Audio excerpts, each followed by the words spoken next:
함께 은혜 받으실 하나님 말씀은 신약성경 누가복음 11장 5절에서 8절 말씀입니다.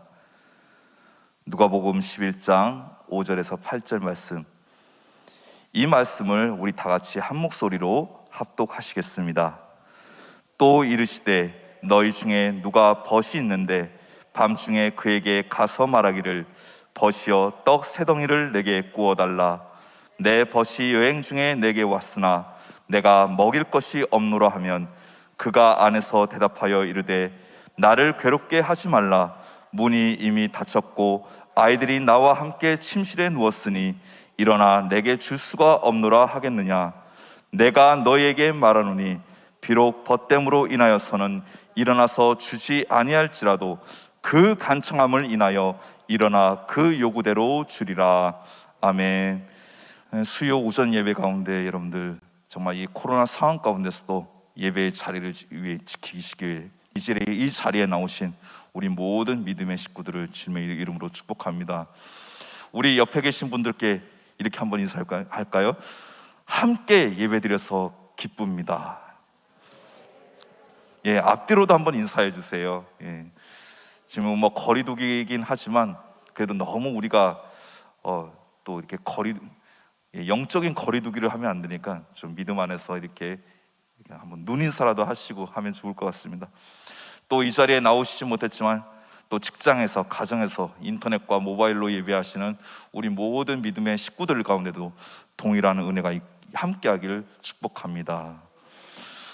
한국교회의 역사가 약 130년 정도 되었습니다.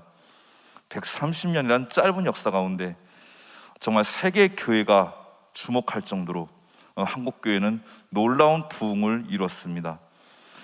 그 부흥의 원인이 뭘까? 많은 세계 교회 학자들이 연구하고 목회자들이 정말 한국교회를 주목하면서 많은 부분을 이렇게 연구를 하였는데, 그 중에 가장 큰 요인이 바로 기도라는 것입니다. 한국교회의 기도는 굉장히 뜨겁다, 간절하다, 열정이 있다, 이런 이제 평가를 받으면서 외국의 많은 목회자들이, 신학자들이 정말 한국 교회의 그 기도 문화를 연구하기 위해서 막 우리나라로 한때 많은 교회 탐방을 했죠. 우리나라 아주 큰 교회들, 기도로 유명한 교회들 많은 게 어떻게 새벽 기도하는지도 보고 철야기도 어떻게 하는지도 보고 이렇게 연구를 많이 했습니다. 한국 교회가 분명히 이 기도의 원동력을 통해서 부흥의 축을 이룬 건 분명한 사실입니다. 그러나 어느 시점 가운데 이 한국 교회가 힘을 잃어가면서 동시에 기도의 그 힘도 잃어가고 있습니다. 제일 아쉬운 게 뭐냐면 기본적인 그 어떤 기도 모임들은 있습니다. 새벽 기도도 있고 철야 기도도 있고 우리 성산 수양관 같이 이렇게 기도원에서 모이는 이런 기도 집회들도 있습니다. 이런 기도 집회들은 있지만 그 기도의 열기와 뜨거운 그 간절함이 뭔가 예전 같지 않다라는 거예요. 기도의 모양은 있는데 그 기도의 어떤 뜨거운 간절함 그리고 능력이 없어졌다는 것이죠. 마치 디모데후서 3장 5절 말씀처럼 경건의 모양은 있으나 그 경건의 능력이 상실되어 가고 있는 그런 모습들이 한국 교회 가운데 벌어지고 있다는 것입니다. 근데 지금 제가 언급한 이 부분은 바로 코로나19 직전까지 있었던 한국 교회의 현상입니다. 코로나19 직전. 근데 코로나가 지금 이제 진행되고 지금까지 쭉 지내오면서 어떤 일까지 벌어지고 있느냐? 그나마 그 기도의 모양이라도 있던 그 경건의 모양도 없어지고 있다는 거예요. 기도하는 모습조차도 한 교회 내에서 찾아보기 힘들다라는 겁니다. 얼마나 심각했으면 한국 교회 목회자들이 이런 얘기까지 합니다. 차라리 기도의 능력이 없더라도 기도의 모양이라도 존재하면 좋겠다. 이것이 정말 오늘날 한국 교회 많은 목회자들의 탄식입니다. 기도의 모습조차도 사라지고 있는 것입니다. 그러나 이러한 때 우리 화광교회 믿음의 식구들은 다시 한번 더 오늘 말씀을 붙들고 기도의 능력을 회복하고 그 기도의 간절함을 회복하여서 다시 한번 더 정말 모든 교회들이 정말 기도의 능력을 잃어가고 있을 때 우리가 기도에 불길을 붙여서 다시 한번 더 한국교회와 세계교회 가운데 새로운 기도의 불길을 지핀 우리 모두가 될 수 있기를 축복합니다. 오늘 본문의 내용은 우리가 잘 아는 비유 내용이죠. 한 사람이 한밤중에 친구의 집에 찾아왔습니다. 그리고 떡 3덩이를 구워달라고 합니다. 그런데 이제 그 찾아온 친구를 통한 이 사람의 반응은 너무나도 냉담했습니다. 왜 냉담했을까요? 이 당시 팔레스타인은요 굉장히 낮에는 무더웠습니다. 너무나 이거 태양볕이 강하고 무덥기 때문에 낮에는 사람들이 의외로 활동을 잘 하지 않아요. 오히려 밤에 활동하는 경우들이 많습니다. 그러다 보니까 아마도 이제 밤에 그 친구의 집에 찾아와서 떡 3덩이를 좀 구워달라 이렇게 부탁을 한 것 같습니다. 근데 왜 그 친구의 부탁에 이 사람이 냉담했는가? 첫 번째 이유가 있죠. 밤중에 찾아왔기 때문입니다. 아무리 밤이 덥지 않고 시원하다 해도 일단 밤이라는 그 시간은 모든 사람들이 잠드는 시간이죠. 그리고 두 번째로 이미 문이 닫혀 있었기 때문입니다. 자, 이 당시에 뭐 마트가 있었겠습니까? 뭐 편의점이 있었겠습니까? 요즘은 마트도 있고 편의점도 있으니까 밤중에도 자기가 먹고 싶은 음식 사 먹을 수 있습니다.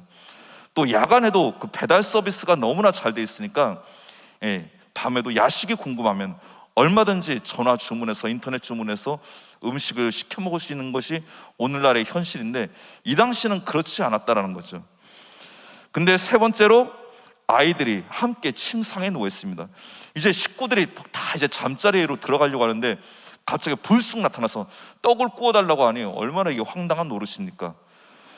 그런데 이 떡을 구워달라는 이 친구는 일절 물러서지 않고 간절히 부탁합니다. 제발 부탁이다. 내가 정말 배고파 죽겠다. 허기진다. 떡 3덩이 좀 구워달라. 그런데 오늘 본문 11장 8절 말씀에 내가 너에게 말하노니 비록 벗됨으로 인하여서는 일어나서 주지 아니할지라도 그 간청함을 인하여 일어나 그 요구대로 주리라 이렇게 말씀하고 있죠. 결국 그 친구의 간청함 때문에 이 야심한 밤에 그 부탁을 들어주기 어려운 상황 속에서도 결국 떡을 구워주는 그 부탁을 들어주었다는 것입니다. 이 비유를 통해서 예수님께서 말씀하시는 내용이 무엇입니까? 바로 우리가 기도를 할 때 간절한 기도가 필요하다는 것입니다. 뜨뜻미지근한 기도가 아니라 하는 듯 마는 듯 하는 기도가 아니라 기왕 기도하는 거 간절하게 기도하라는 뜻입니다. 우리가 주기도문 내용 중에서 마태복음 6장 10절 말씀에 뜻이 하늘에서 이루어진 것 같이 땅에서도 이루어지리라 이런 말씀이 있죠. 어떻게 보면 이 말씀의 내용이 어차피 하나님의 뜻이 우리 가운데 이루어질 텐데 우리가 꼭 기도할 필요가 있느냐 이런 의문점을 던지기도 하는데 사실 아닙니다. 물론 우리가 기도를 하지 않아도 하나님의 뜻이 이루어질 수 있습니다. 그러나 분명한 사실은 하나님께서는 우리의 기도를 통해 그분의 뜻을 이루기를 원하신다는 사실입니다. 그렇기 때문에 우리는 기도해야 됩니다. 우리가 뭐 기도하지 않아도 하나님이 뭐 어련히 알아서 하시겠지. 그 사람은 사실 믿음이 좋은 것 같지만 사실 믿음이 좋은 게 아니에요. 진짜 그 사람의 믿음의 모습을 평가하기 위해서는 무엇을 보고 평가할 수 있을까요? 그 사람의 기도의 태도, 기도의 모습, 기도의 생활의 그 패턴을 보고 그 사람의 어떤 믿음 상태를 평가할 수 있습니다. 뭐 다른 걸로 평가하기는 사실상 어려워요. 우리가 오랫동안 교회를 다니다 보면은 습관적으로 기도하기가 매우 쉽죠. 신앙생활을 뭐 10년, 20년, 30년 이상 하신 분들은 우리가 기도하는 패턴은 몸에 배어 있습니다.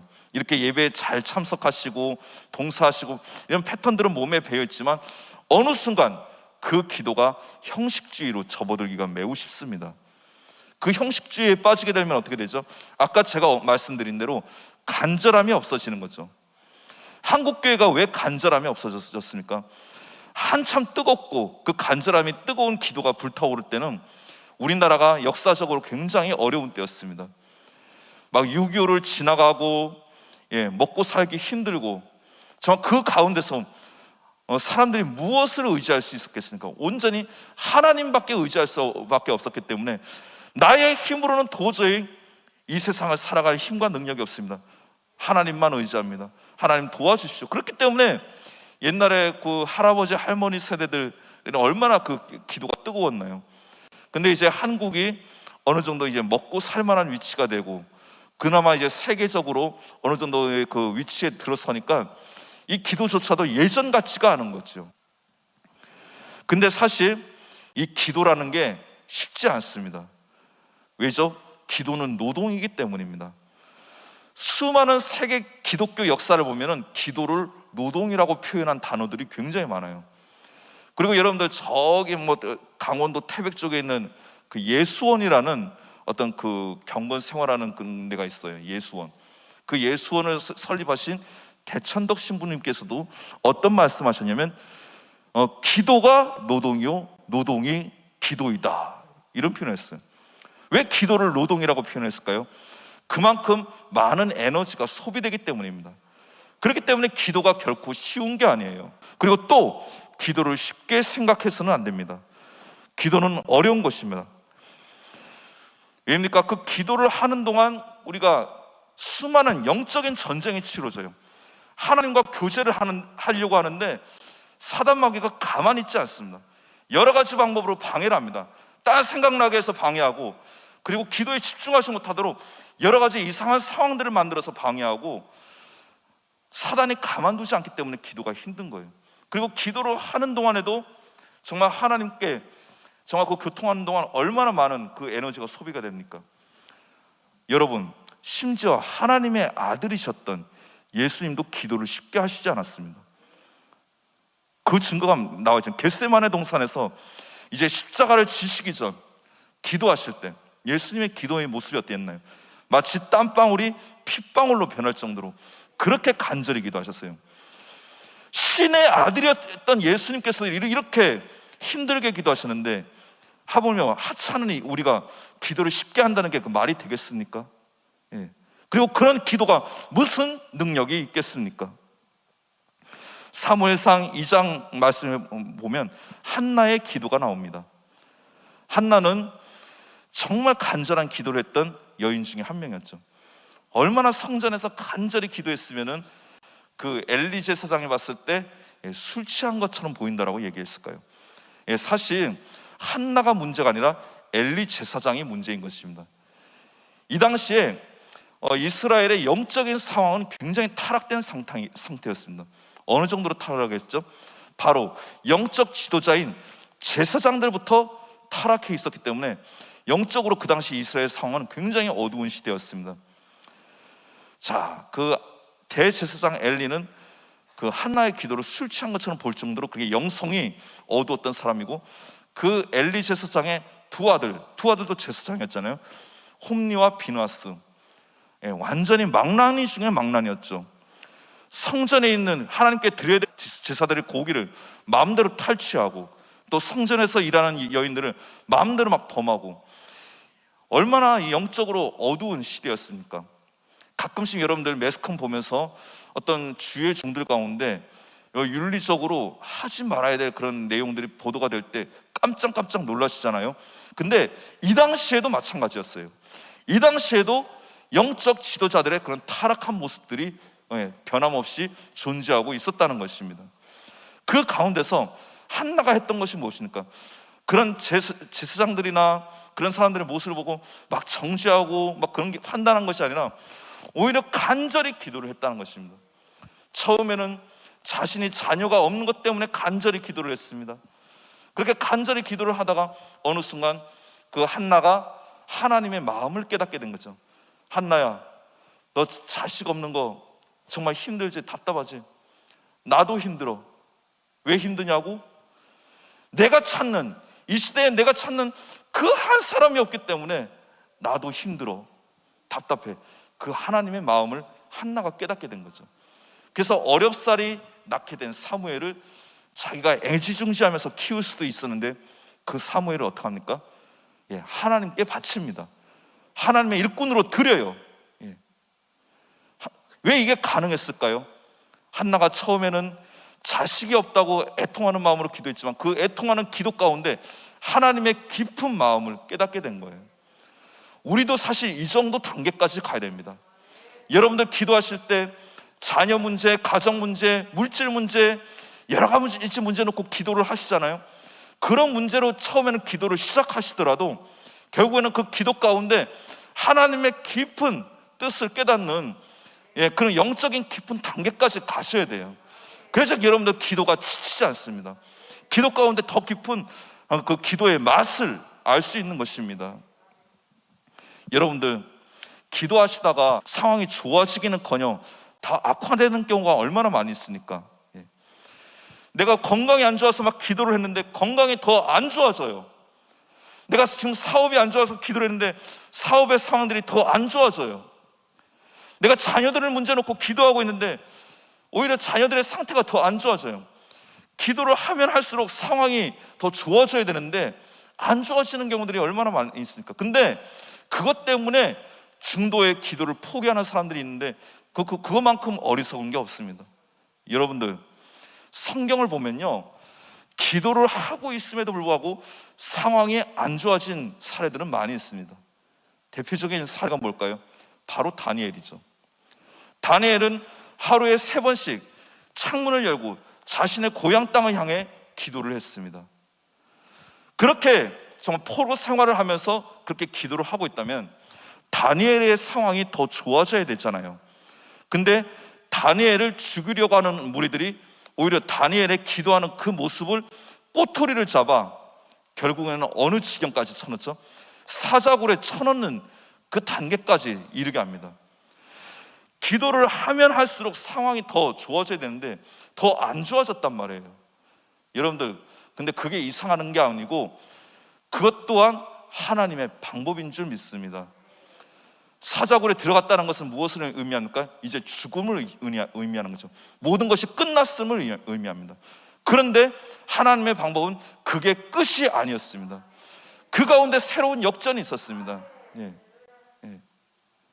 여러분들 내가 열심히 기도했는데 사업을 실패하셨습니까? 또 다른 하나님의 놀라운 계획이 있는 줄 믿습니다. 내가 열심히 기도를 했는데 건강이 안 좋아지고 있다, 집안 상황이 더 안 좋아지고 있다, 절대로 마음대로 결론 내지 마십시오. 결론은 하나님께서 내시는 거지 내가 마음대로 결론 내리는 게 아닙니다. 근데 사람들은 쉽게 자기 스스로 결론을 내려요. 하나님께서 나의 인생을 주관해 가시는데 그 하나님의 방법과 뜻은 무시해버리고 아이고 나는 이제 다 틀렸어, 다 끝장이요, 이제 더 이상 소망이 없어, 스스로 결론을 내린단 말이에요. 이것보다 어리석은 건 없습니다. 그렇게 할 바에 왜 신앙생활 하십니까? 왜 기도하십니까? 우리가 기도를 하고 있다면 상황이 악화되면 악화되는 대로 끝까지 기도하시기 바랍니다. 분명히 하나님의 한 수가 있을 줄 믿습니다. 이제 안 되나라고 낙심이 몰려올지라도 그 낙심을 넘어서야 됩니다. 우리가 결론 내서는 안 되는 거죠. 왜입니까?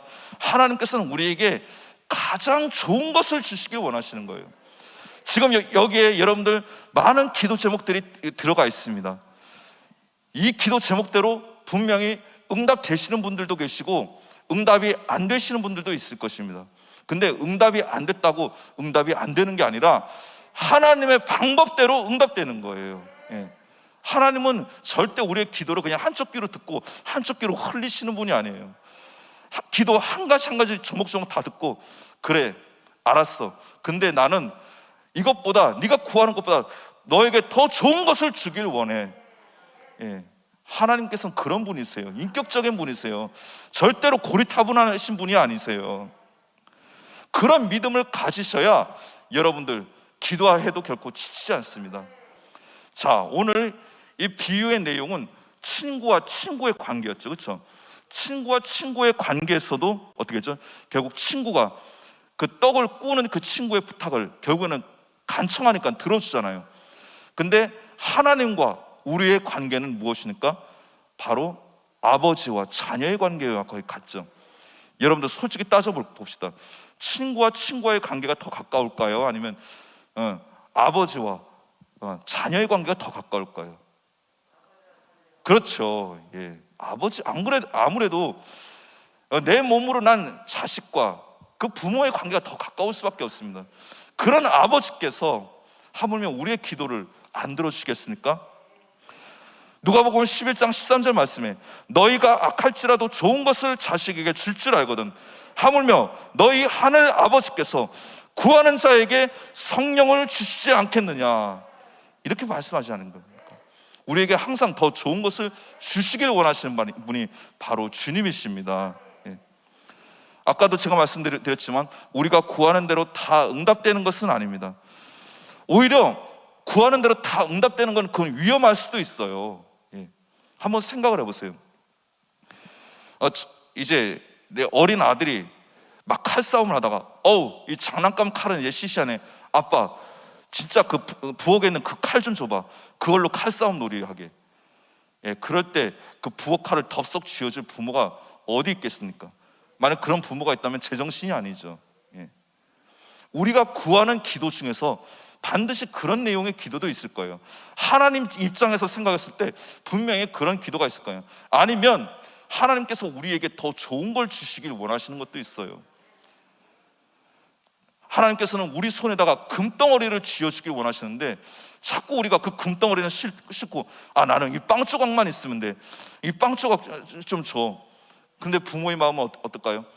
그 빵 조각을 쥐고 있는 그 손을, 자식의 손을 빨리 그 빵을 놓게 하고 금덩이를 쥐어주고 싶은 게 바로 부모의 마음 아닙니까? 절대로 나의 방법과 나의 뜻대로 응답되지 않는다고 실망하지 마십시오. 기도는 장기전입니다. 예, 뭐 한 번에 쇼부 보는 게 아니에요. 5만 번의 기도 응답을 받았던 조지 뮬러가 3명의 친구를 구원하기 위해서 기도를 했습니다. 3명의 친구. 근데 한 친구는 조지 뮬러가 살아있을 때 예수님을 영접했고요. 또 한 명의 친구는 조지 뮬러가 이게 죽어서 장례 예배를 드리고 있는데 그 장례 예배를 참석했다가 거기서 예수를 영접했고요. 또 마지막 친구는 조지 뮬러가 한참 죽은 다음에 어떤 사람을 통해서 전도를 받고 예수를 믿게 되었어요. 자, 결국 조지 뮬러의 기도가 응답이 된 겁니까? 안 된 겁니까? 단지 시간의 차이가 있었을 뿐이지 조지 뮬러가 살았을 때와 죽었을 때 그 이후의 차이가 있었을 뿐이지 조지 뮬러의 기도는 다 응답된 것입니다. 사랑하는 여러분, 지금 기도하고 있는데 여러분들의 기도가 분명히 장기전입니다. 장기전이라는 건 뭐죠? 여러분 때 응답될 수도 있지만 여러분들 자녀 때 응답될 수도 있습니다. 또 여러분들 손주 때 응답될 수도 있습니다. 예. 그러니까 절대 기도하는 걸 멈추지 마세요. 여러분들 자식에게 최고로 해줄 수 있는 선물이 뭡니까? 어디나 뭐 집 사주는 거예요? 적금 들어주는 거예요? 보험 들어주는 거예요? 아닙니다. 기도로 저축을 해주는 겁니다. 그게 최고의 선물이에요. 어느 순간이 되면은 하나님께서 그 자녀 때, 손주 때 다 받게 하십니다. 그렇기 때문에 여러분들 절대 이 기도를 장기전이라 생각하지 마시고, 어차피 우리는 평생 기도를 하며 살아야 될 거, 기도를 멈추지 마시고 끝까지 기도의 무릎을 꿇는 저와 여러분이 될 수 있길 바랍니다. 여러분들 자녀들 중에서 좀 믿음 생활 좀 이렇게 시원치 않은 좀 자녀들 있죠. 우리가 자녀들에게 제일 좋은 신앙 교육의 방법 중에 하나가 무엇이냐면 바로 자녀들 앞에서 기도하는 모습을 보여주는 거예요. 그 기도하는 모습을 본 자녀들은요, 어느 순간 방황하다가도 어머니가 기도하셨던 그 모습을 떠올리고, 맞아, 우리 어머니가 나를 위해서 기도하시지, 내가 이렇게 살면 안 되지, 어느 순간 그 방황을 끝내고 돌아올 수도 있습니다. 대표적인 케이스가 누구입니까? 바로 성 어거스틴이죠. 어거스틴이 한때 마니교라는 사이비 종교에 빠지고, 그리고 율락가에서 수많은 여인들과 그 성적으로 타락한 생활을 할 때 그 어머니 모니카는 그 아들 어거스틴을 위해서 정말 눈물로 기도를 했습니다. 그 눈물로 기도하는 모습을 어거스틴도 봤습니다. 근데 그 순간 변하지 않았어요. 근데 어느 순간, 결정적인 순간, 그가 그 방황의 늪을 허우적거리고 있을 때, 맞아, 우리 어머니가 날 위해 기도하고 계실 텐데, 지금도 우리 어머니가 날 위해 기도하고 계실 텐데 내가 이렇게 살면 안 되지 하고 그 방황길을 돌아서서 유명한 성자가 되지 않았습니까? 아주 유명한 초대 교부가 되지 않았습니까? 네. 자녀들 앞에서 정말 기도하는 모습 보여주세요. 정말 성경책 펴놓고 그 성경책 읽다가 간절히 기도하는 모습 보여주십시오. 그 모습을 본 자녀는 어느 순간 그 부모의 그 모습이 자신의 가슴판에 새겨져 방황을 하다가도 하나님의 때, 하나님의 방법으로 분명히 돌아오게 되는 놀라운 역사가 일어날 줄 믿습니다. 자녀들 앞에서 기도하는 모습을 보여주는 저와 여러분이 될 수 있기를 주님의 이름으로 간절히 축복합니다. 오늘날 기도하는 신자는 없습니다. 그러나 아니라고 무기력하게 기도하는 사람들이 너무나 많습니다. 습관적으로 기도하는 사람들이 너무나 많습니다. 시시하고 맥없이 기도하는 것이 아니라 기도의 뜨거운 화염 속으로 들어가야 될 줄 믿습니다. 그 기도의 화염이 활활 불타오르기 위해서는 교회를 위해서, 이 땅을 위해서, 가정을 위해서 간절하게 정말 그 떡을 구하는 그 친구의 모습처럼 간절하게 기도하는 저와 여러분이 될 수 있기를 주님의 이름으로 간절히 축복합니다. 이 시간 함께 기도하기를 원합니다.